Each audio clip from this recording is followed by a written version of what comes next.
He had ironed the crease into his trousers that morning until the fabric lay as straight as a line of command.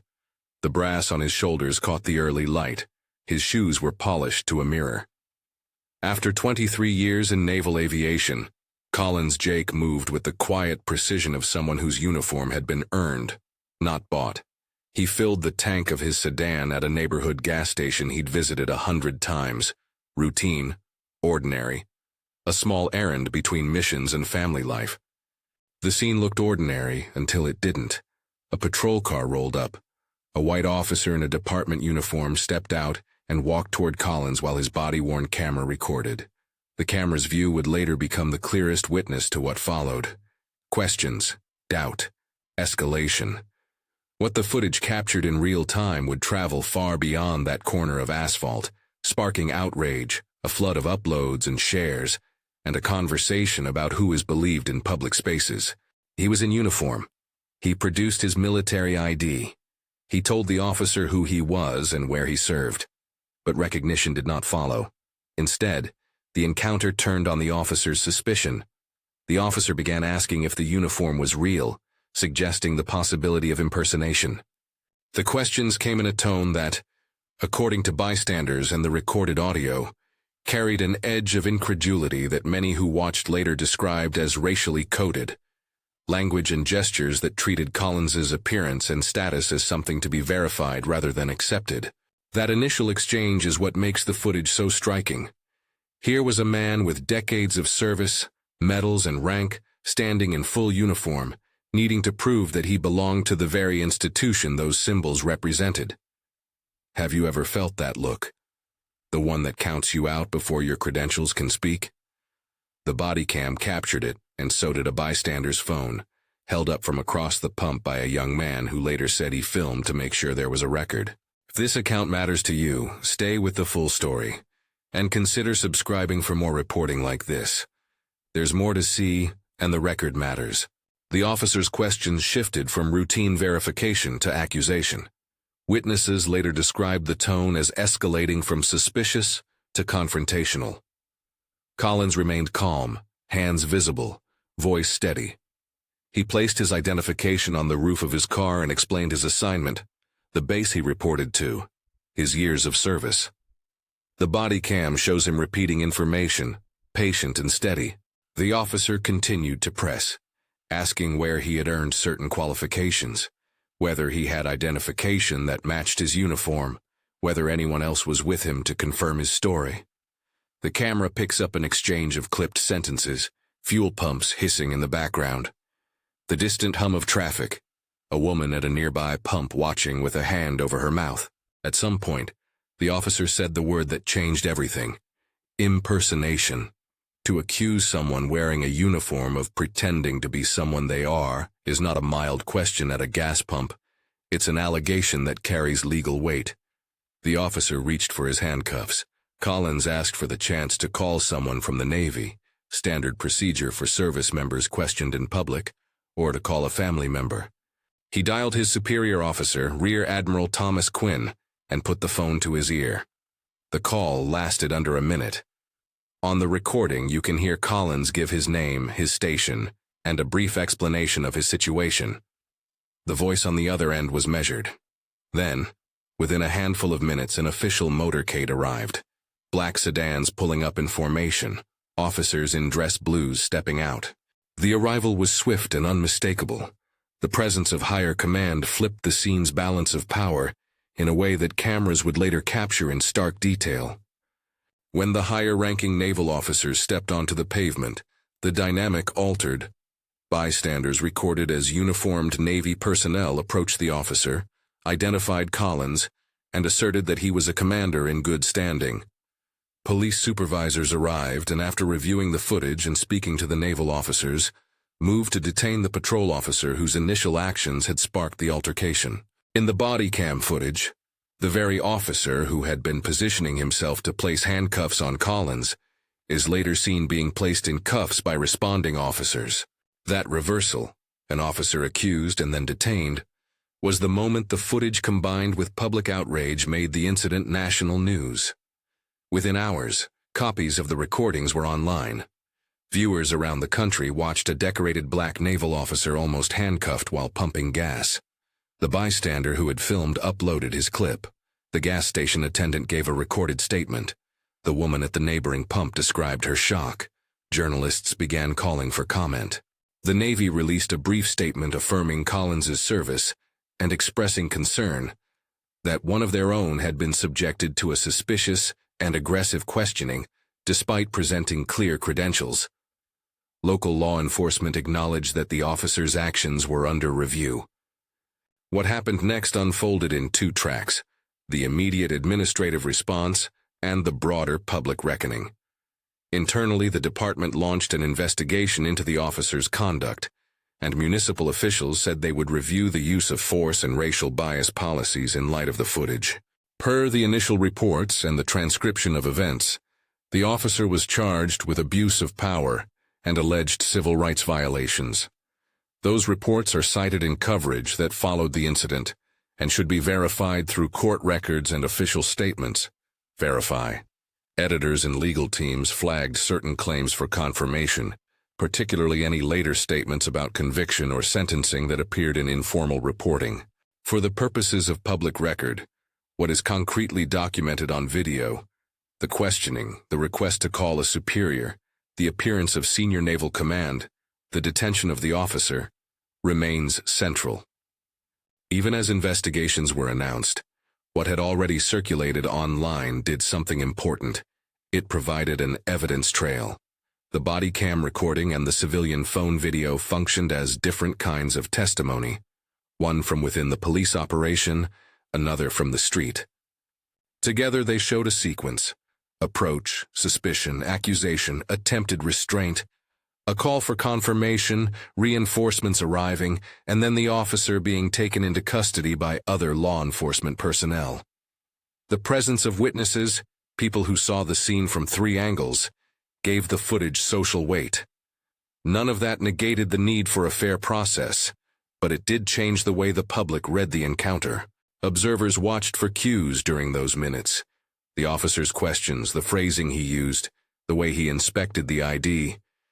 Many described his language as coded, questions that suggested a disbelief rooted not in evidence, but in the stranger's appearance.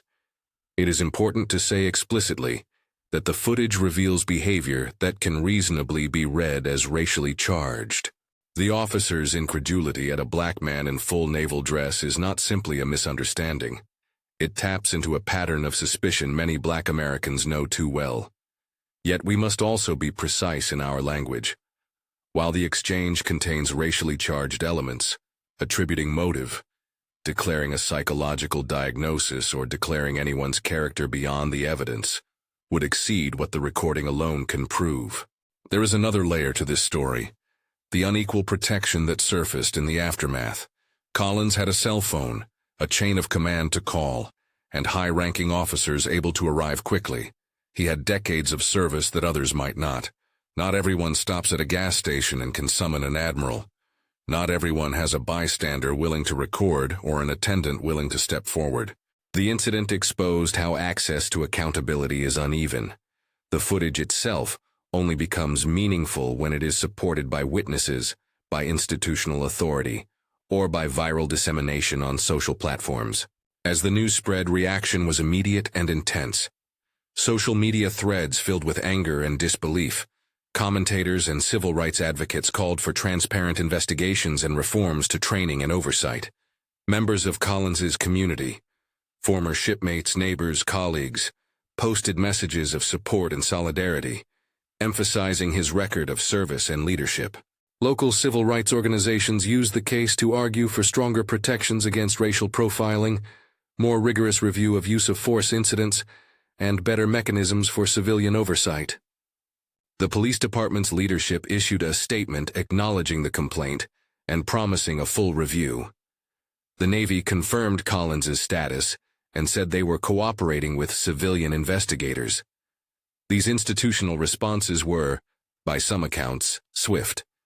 By others, they were too little, too late. That tension, between the imperative to act and the skepticism of those who have seen little consequence for misbehavior, animated much of the public conversation.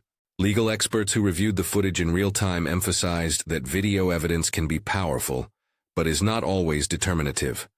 Context matters: prior interactions, the officer's training and history, the department's policies. Prosecutors pointed to the body cam footage as an important piece of evidence in determining whether the officer exceeded his authority. Defense advocates cautioned that the face of policing is complicated by split-second decisions. They urged patience for the investigative process.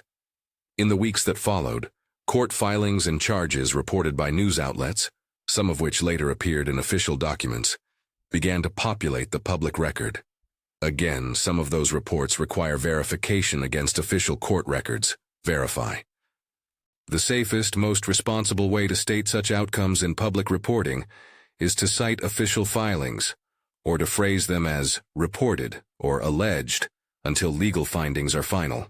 Beyond the courts and the headlines, the episode forced a reflection on the everyday vulnerability of black citizens in public. For many viewers, the striking image was not just an officer detaining a superior. It was a reminder that uniforms, titles, and credentials do not always inoculate people of color from suspicion. The dissonance, the combination of evident status and the officer's skepticism, amplified a familiar sentiment: that merit and service do not always equal safety. But there were also lessons about the mechanisms of accountability. The case underlined how evidence collection, civilian witness footage, and timely institutional intervention can change outcomes.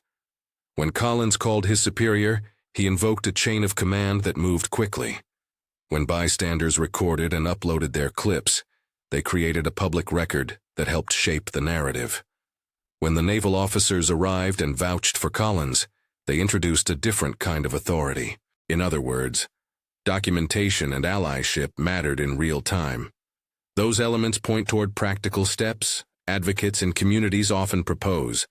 Demand that police departments equip officers with body cameras that are functional and audited.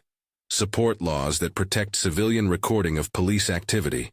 Encourage training focused on identifying and preventing biased policing. Strengthen civilian oversight bodies to review complaints independently, and foster channels through which institutions, military or civilian, can quickly support members who experience discriminatory treatment. Yet the case also resisted simple resolution. Holding one officer accountable, even decisively, does not erase systemic patterns. Policies may be revised, training may be promised, and charges may be filed. That is progress. But history shows that meaningful change requires sustained attention and structural reform. The public reaction that followed this incident illustrated that while a single event can catalyze action, lasting transformation depends on consistent pressure and policy follow-through. For Collins himself, the incident was a personal violation and a public moment. He returned to duty in the days that followed, and colleagues described him as measured and committed. His statement, delivered through representatives, emphasized his gratitude for the support he received and his desire that the episode prompt constructive dialogue about bias and policing. That restraint and focus on systemic change reflected a broader sentiment among those who watched: indignation, tempered by resolve. There were also individual acts of courage in the scene that day. The young man who filmed from across the pump later said he recorded because he felt something might happen, and he wanted a record. The gas station attendant spoke with reporters about what he saw, and the woman at the neighboring pump who testified later described a moment of disbelief that made her call a friend. These small interventions, the willingness to observe and record, to speak up, contributed to a public record that mattered when the story reached the news cycle. And yet the incident left unanswered questions that extend beyond any single day at a gas station. How many similar interactions go undocumented? How many people choose not to confront an officer even when treated unfairly, because the risk feels too high?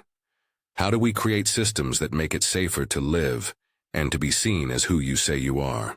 Those questions are part of the conversation the footage helped start. Civil rights groups use the case to call for reforms such as mandatory de-escalation training, independent investigation units for police misconduct, and transparency around disciplinary records. Local officials discussed policy changes. Some promised reviews of training curricula, and commitments to community dialogue.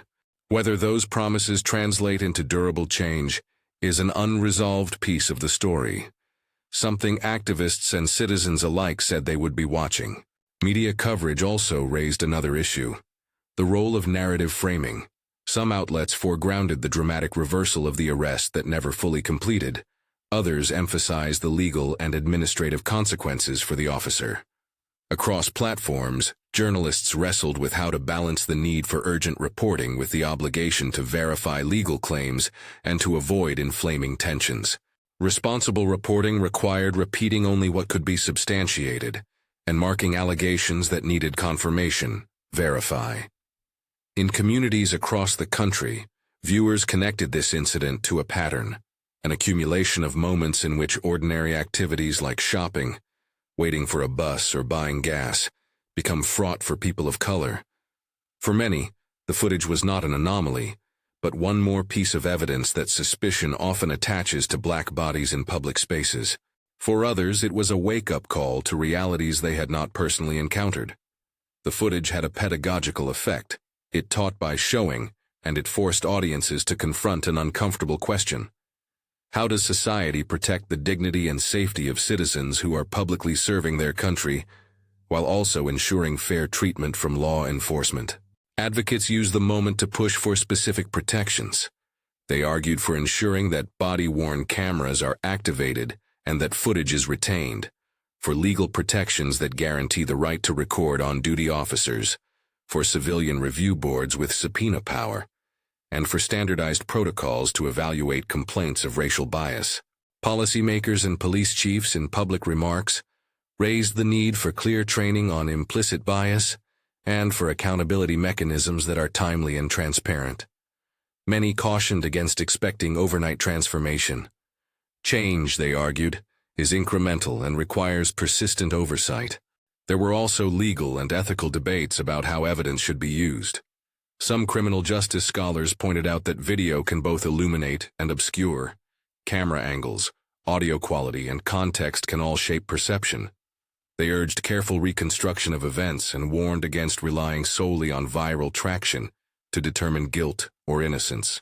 That measured perspective is necessary in a system that values due process, but so is an insistence on impartial review when footage suggests misconduct. Through it all, Collins's experience remained central.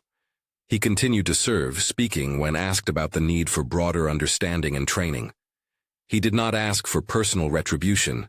He asked that the incident be an occasion for honest reform. That posture, resolute, focused on the collective good, resonated with many who followed the story. This is not a story that ends at a gas pump. It ripples outward into policies, into community trust, into the everyday calculations families make when someone in their life leaves the house in uniform. The incident shows how much rests on documentation, on allies willing to stand witness, and on institutions ready to hold their own accountable. It also shows limits. Not everyone has the network Collins did, not every encounter is recorded, and not every complaint leads to action.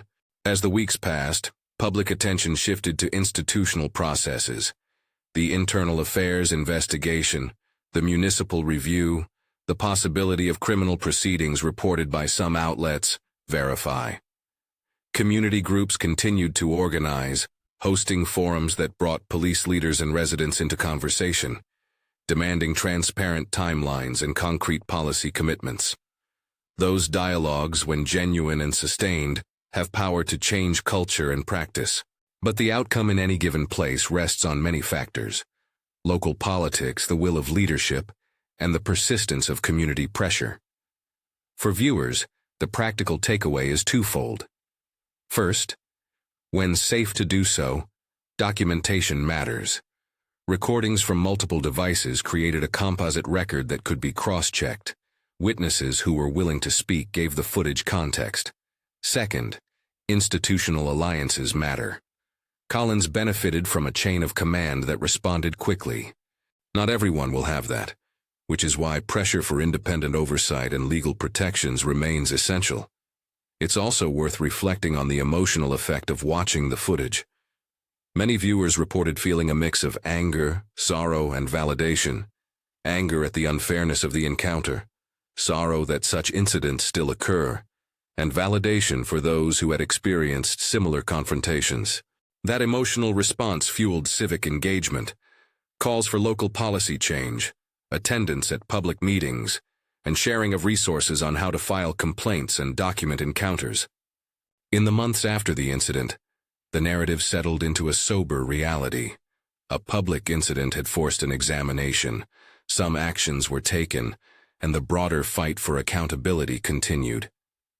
The officer at the center of the encounter was, per initial reports and press accounts, subject to charges and internal discipline processes. These reports should be confirmed through official channels for any definitive claim about legal outcomes. Verify.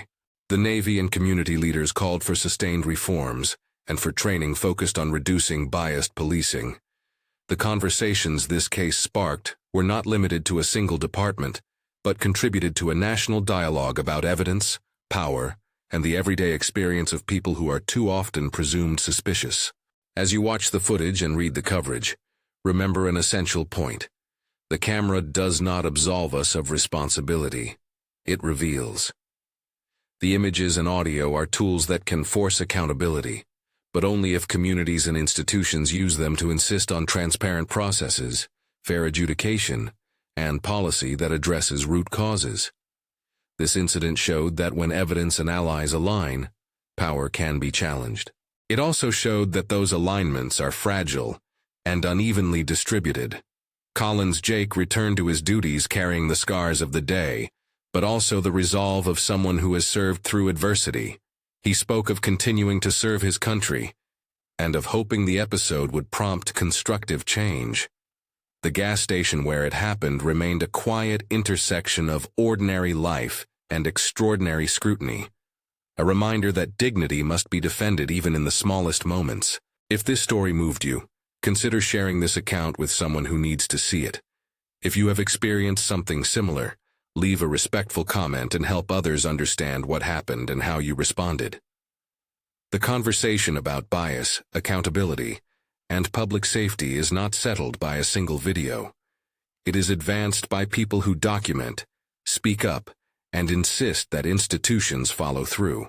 Finally, as newsrooms and citizens continue to cover incidents like these, 3 cautions are important. Verify legal claims against court records before treating them as settled. Verify. Avoid assigning motive where the evidence does not support it. Describe actions in language and let documents and testimony determine intent.